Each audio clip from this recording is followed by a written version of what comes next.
Good afternoon.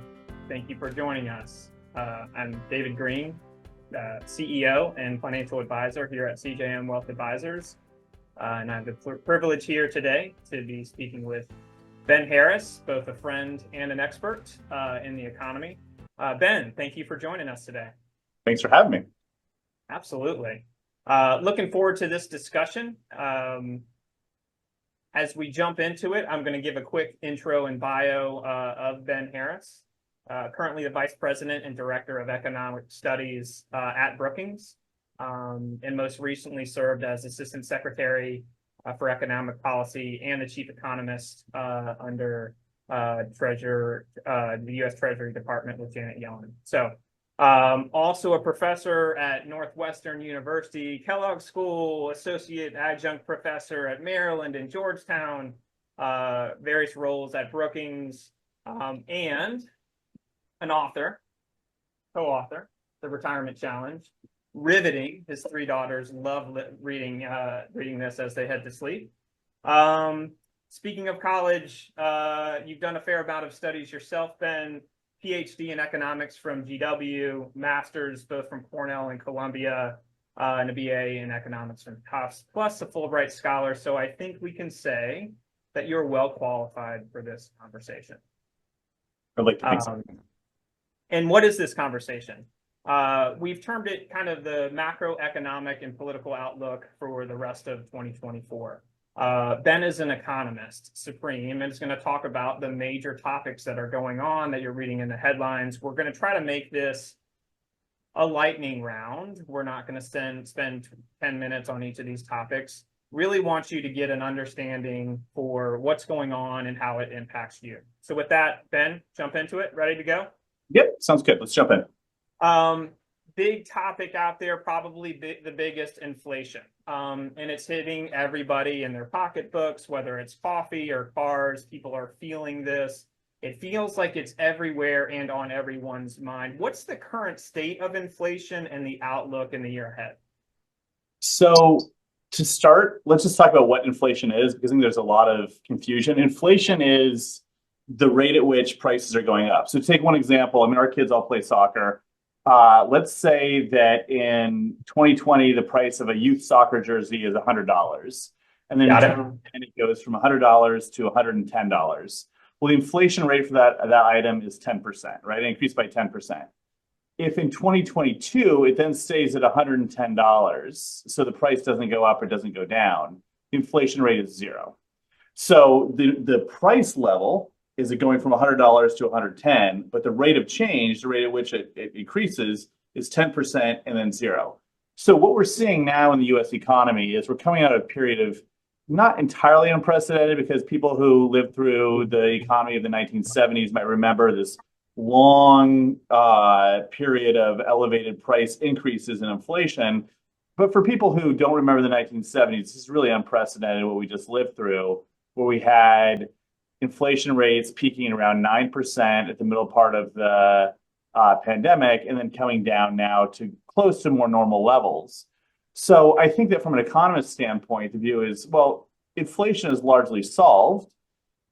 Inflation, depending on which measure you look at, just fell beneath 3%. That's a level which is a little high, but in general, many economists are comfortable with. But for American consumers, you still have this higher price level, right? So the price of everything we're used to is much higher than it had been. And a lot of those prices are not coming down. I think it's unrealistic to expect we'll have deflation. So I think that we're living kind of in two worlds. In the economics world, there's a lot of comfort with the lack of, or the very slow rate of price increases. But for American consumers, I think there's a little more concern around things that feel really high. And we're not used to going to the grocery store and paying some of these prices. We're not used to necessarily paying prices for cars. So that's where things are, which is that prices are coming down to the point now where the Federal Reserve, which has this dual mandate, where the Fed looks at both price levels and employment. And for the past 4 years, the Fed has been mostly concerned with price levels, is now shifting away. The Fed is less concerned with inflation moving forward and is more concerned with having a healthy labor market. Just to and that's really, so back to inflation, people are still feeling it. even though the rate of price increases has come down to more normal levels. Yeah. We're still paying more, and the idea that it's going to get cheaper, probably not over the next couple of years. But as you just state, what people are also feeling is some people have lost a job or are looking for work. And so it's hard to read the tea leaves of what's going on in this labor market. Sorry to interrupt, but can you expand a little bit about what's going on with that? Yeah, so we've now transitioned out of this period of really high inflation, and I think most forecasters are expecting it to come down to around 2%, which is where the Federal Reserve and others think is a healthy level. So now we're starting to turn our attention more towards the labor market. We saw last month the unemployment rate jumped up to 4.3%. There are a lot of different indicators of the labor market. There's the unemployment rate, of which there are many unemployment rates. We can look at how frequently people are quitting. We can look at how frequently people are laid off. We can look at the job posting. So, taken on the whole, I think the rise in the unemployment rate and also the speed at which it's been increasing is cause for concern. But then you can look at other labor market indicators. For example, every Thursday, we look at all the state programs that run unemployment insurance, and we can look at how many people are on unemployment insurance. And that's not suggestive really of a weakening labor market at all. And if we look at layoffs, that's kind of somewhere in between the two. That shows that the labor market is softening a bit. It's not as hard to find workers as it was in the middle of the pandemic, that's for sure. But it's really coming down to a more healthier level. And so right now, if you look at kind of the level of where we're at with the labor market with respect to the number of workers relative to the number of job openings, we're kind of in a good spot. But it's been weakening over the past couple of years, which is cause for concern, both for economists and for the Federal Reserve. So if you want to kind of tie this all together, we've got a Federal Reserve which had raised interest rates very steeply to deal with inflation. So we're now up to around 5.5% for the headline rate. But that means the Fed has a lot of ammunition to deal with a sluggish labor market if it becomes really concerned about that. So this Friday, all eyes are on Fed Chair Jay Powell, who will go out to Jackson Hole. He'll give a speech. Usually that's an opportunity for Fed chairs to give this sort of big vision speech. But right now, everyone's so concerned about as far as what's the Fed going to do. Do they want to keep interest rates a little bit higher to deal with inflation, or are they more concerned about a labor market which is softening a bit, and are they going to drop it quickly?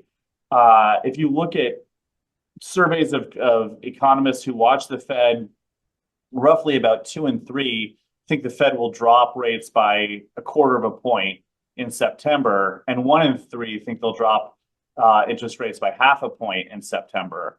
And this is and let me jump in there on the likelihood and or expectations of economists as far as Fed rate increases or decreases, because we started the year with one idea of what was going to go on with interest rates, potentially 6 or 7 decreases throughout the year. And then rates actually went up, and now we're back to there's potentially going to be some rate decreases. So can you put a probability on the idea of what's going to transpire most likely in the next 6 to 12 months with rates? Yeah, so we can look at these sort of implied probabilities, which is we look at sort of prices of various derivatives. And if we want to look at, so for example, going out over the next year, so between now and September 25, there is a distribution of probabilities about 55%.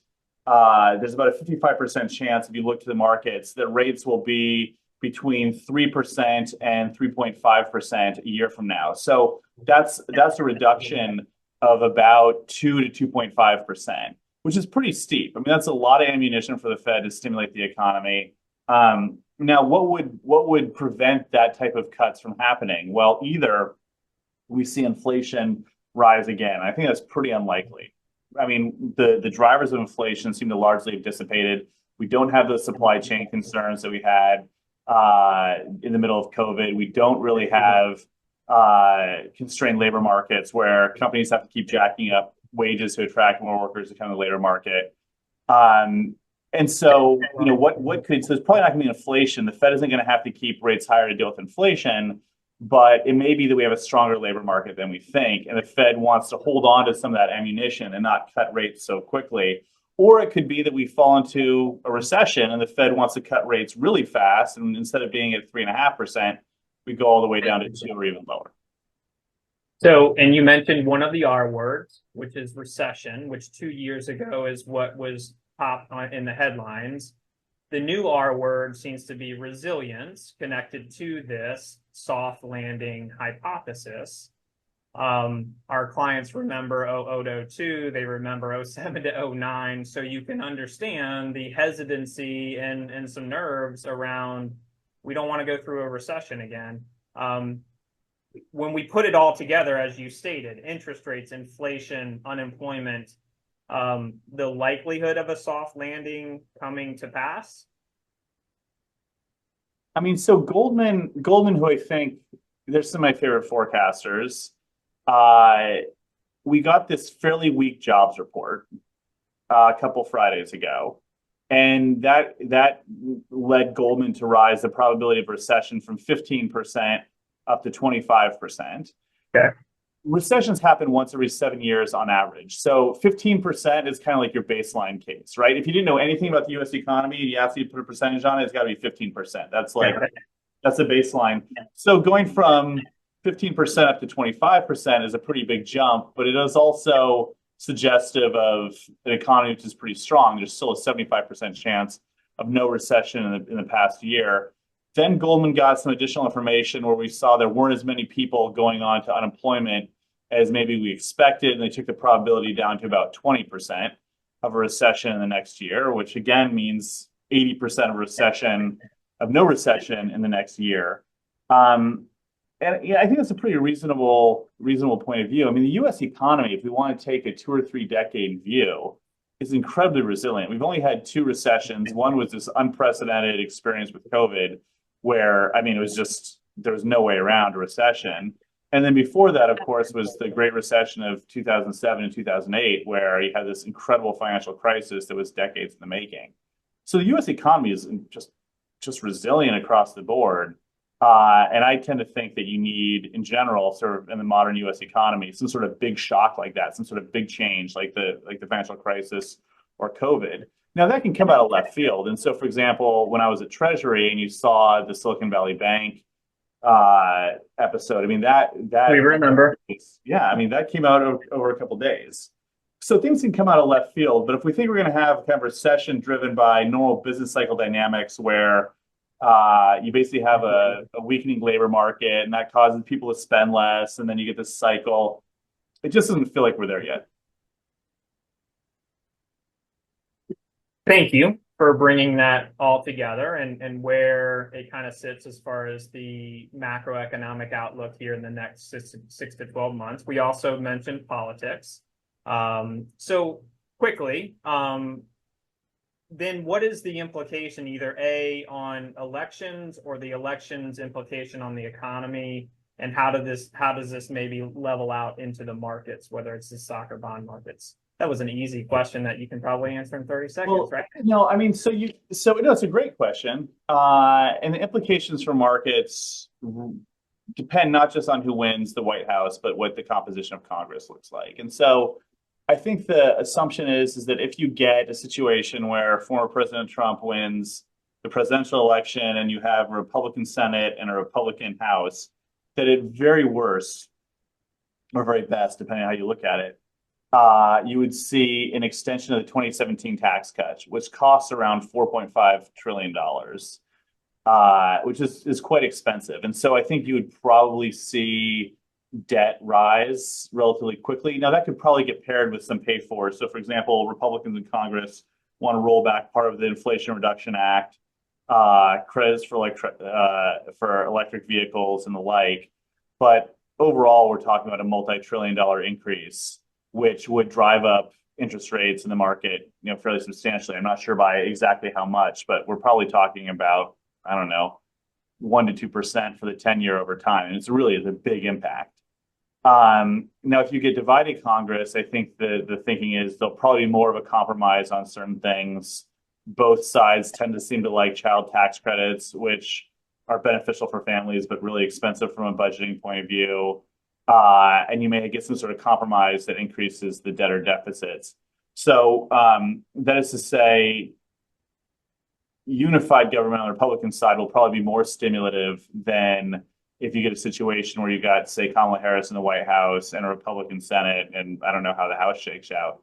As far as what happens on the Democratic side, it's really not clear. I mean, Vice President Harris hasn't really clarified her position on debts and deficits.